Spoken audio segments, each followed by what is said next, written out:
It gives me great pleasure.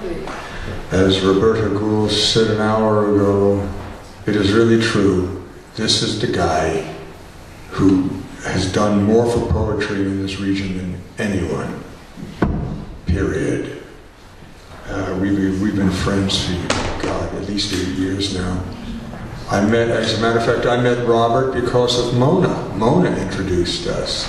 So it's a real thick incestuous soup. It gives me great pleasure to introduce to you all again the Orange County Poet Laureate, Robert Milby.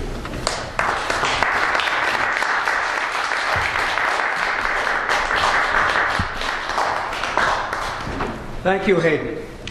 And thank you to all of you who have stayed. We have a few escapees.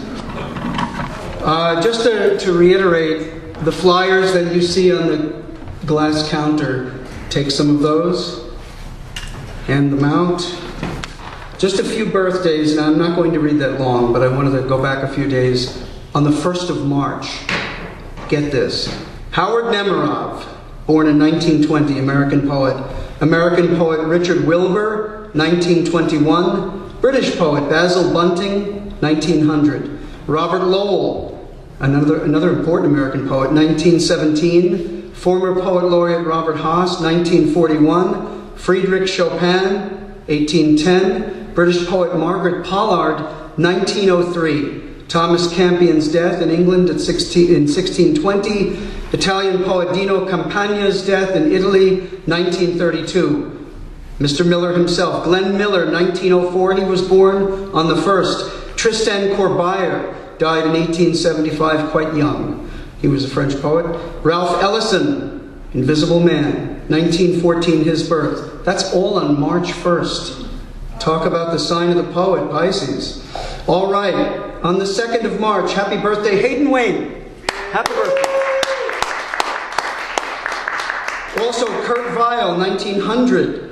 Edgar Bowers, another important poet, 1924. On the 3rd of March, James Merrill, the James Merrill, 1926. Born in America. British poet Edmund Waller, 1607. Thomas Otway, another British poet, 1652. Edward Thomas, yet another Brit, 1878. The 4th, the red-haired priest Antonio Vivaldi, born in Italy, 1678. William Carlos Williams, Dr. Williams to you, his death 1963. British poet Richard Church died in 1972. British poet D.H. Lawrence died of consumption 1930. On the 5th of March, Native American poet Leslie Marmon Silko, born 1948. Anna Akhmatova died 1966. British poet Robert Walling, born in Cornwall, England, 1895. On the 6th, which was this past Wednesday, Elizabeth Barrett Browning, born in England, 1806. Ring Lardner, born in 1885. Gabriel Garcia Marquez, born in 1928. The 7th, Maurice Ravel, 1875. Philip Lamantia's death in 2005. And today we remember the birth of Rolf Jacobson in Norway, very important poet, 1907. Carl Philipp Emanuel Bach, yes, the Carl Philipp Emanuel Bach, you know his father, 1714, his birth. Hector Berlioz's death in 1869. Those are just some of the anniversaries. All right. Here's one by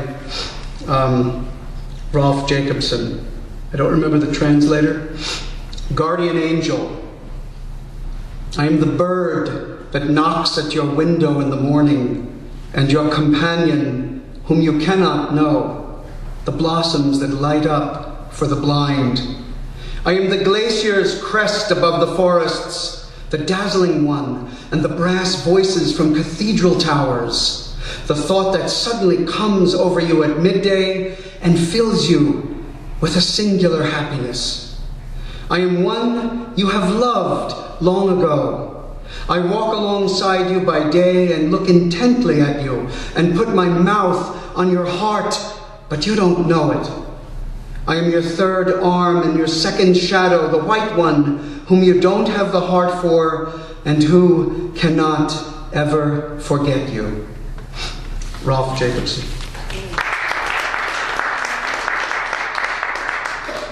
All right. A few of mine, and then we will release you into the wild. Do come back next month, because Hayden is taking the stage as our featured poet. What's that? Oh, I hope so.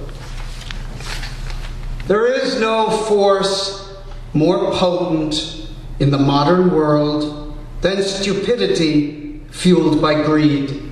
Edward Abbey. Golliard at the Galleria, or another ode to Middletown, New York. This is for all of you who love to go to malls. Mohammed doesn't need money. He is hiding in the academy in a putrid washroom, moonlight glowing on European stone tiles. Abraham doesn't need money. He is in this academy, hiding in the second-floor bedroom, in sweat and sex, maidens on the lavish bed, considering his son. Jesus doesn't need money. He is in our haunted academy, sitting atop a laundry basket, fish bones and rye crusts at his unwashed feet. The building's walls tremble. The trembler is human passion. The academy is not a school, yet still a place of inculcation. The parking lot is always loaded with coaches, bound for destruction of country lanes and interstate road rage. Mohammed need not love the center. He's got no choice, a luckless mentor. Abraham will work on Sunday and mix the paints of holiday to find a better answer to nagging questions of greed. Jesus speaks, but those who hear have short attention and mass like flies on dung heaps, waiting for preferred praise of clerks as they patronize this drug addiction. Atheists need money. They are in the academy, hiding amidst mannequin window dressing, playing with dust and garbage, chewing carbs, imbibing poison soda, floating away on the bubbles and baubles of wild technocracy. There are 2 counters where automaton baristas take cash for hot alkaloid cocktails seasoned with the white gold of pancreas death.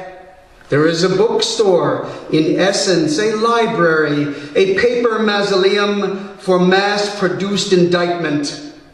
Jewelers cast drift nets into seas of the affianced. Affluent jewelers speak with lovely maiden skulls, sexless black clothing, corrections officers minding a mindless penitentiary of credit card indenture. Alas, the Academy's inner party members love the arts. Musicians, bards, and court jesters are contracted to serenade enamored citizens as they proudly carry out duties of deist scrip barter in hallowed halls, inside sacrosanct walls of this cathedral to our new state's religion.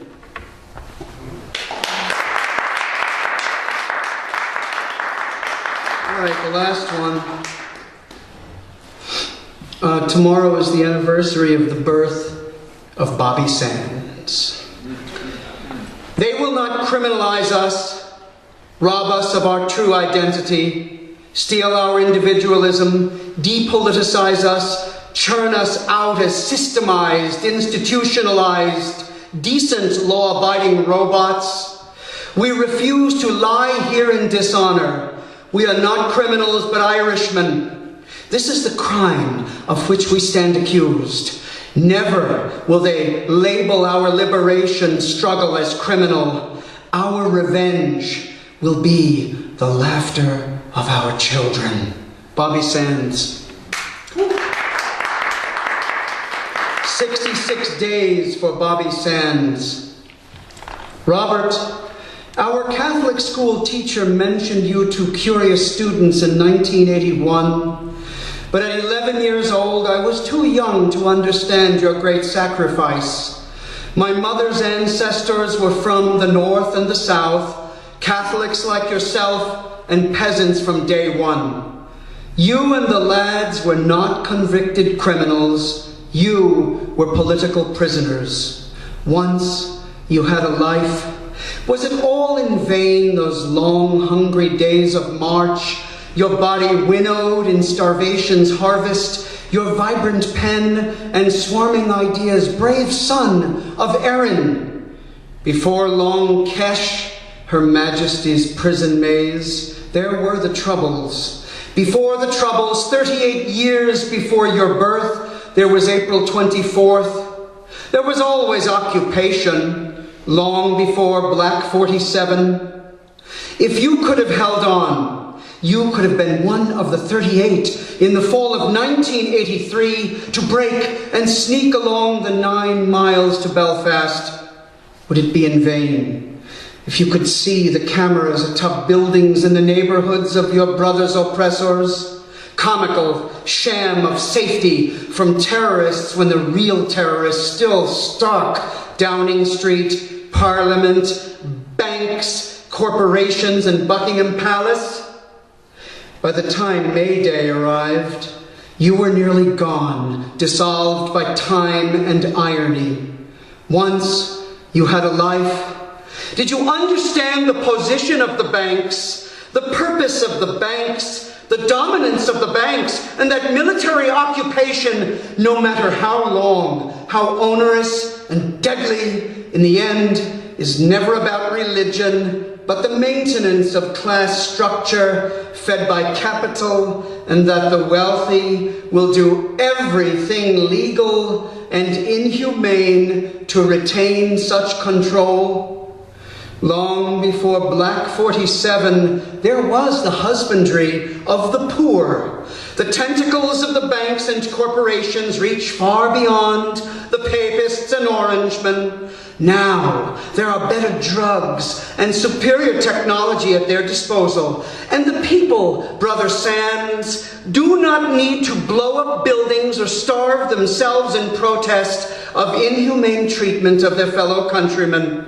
Today, citizens blow themselves up, taking others with them, but they never strike the roots of the poison tree, the writhing tentacles of the wealthy, the banks, the international financiers. They continue to erect and stuff the jails because the banks, the international banks, are just too damned big to fail.